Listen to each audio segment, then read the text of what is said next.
السلام علیکم، میں سید نعمان شاہ اور آپ دیکھ رہے ہیں میرا یوٹیوب چینل۔ ایمان مزاری اور ان کے شوہر کو اسلام آباد پولیس نے گرفتار کر لیا تھا اور انہیں جب انسداد دہشت گردی کی عدالت میں پیش کیا گیا تھا تو وہاں کے جو جج تھے ابو الحسنات، ان کی طرف سے ان کو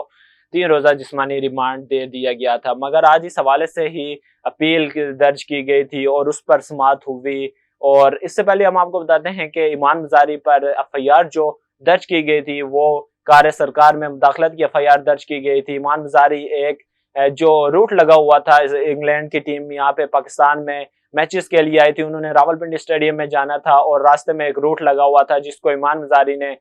روٹ کو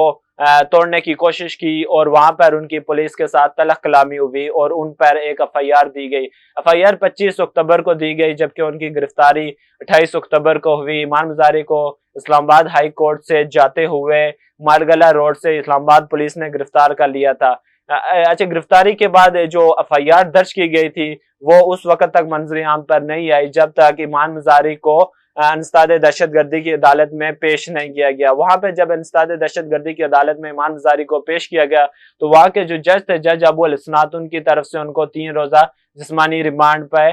پولیس کے حوالے کر دیا گیا تھا۔ چیف جسٹس عامر فاروق اور جسٹس سمر رفعت امتیاز نے ایمان مزاری اور ہادی علی چٹا کے جسمانی ریمانڈ کے خلاف درخواست پر سماعت کی اور وکیل قیصر امام عدالت کے سامنے پیش ہوئے اور کہا کہ جو درخواست گزاروں کا 3 روزہ ریمانڈ دیا گیا ہے، عدالتی ہدایت پر وکیل قیصر امام نے ریمانڈ آرڈر پڑھا، جس کے بعد جو اسلام آباد ہائی کورٹ نے ایمان مزاری اور ہادی علی چٹا کے خلاف ریمانڈ آرڈر معطل کر دیا گیا اور پولیس کو نوٹس جاری کرتے ہوئے کل تک کا جواب طلب کر لیا۔ کیس کی مزید سماعت اب کل ہوگی۔ کل یہ دیکھنا پڑے گا کہ جو پولیس اسلام آباد ہائی کورٹ میں پیش ہوتی ہے تو وہ اپنا موقف کیا دیتے ہیں۔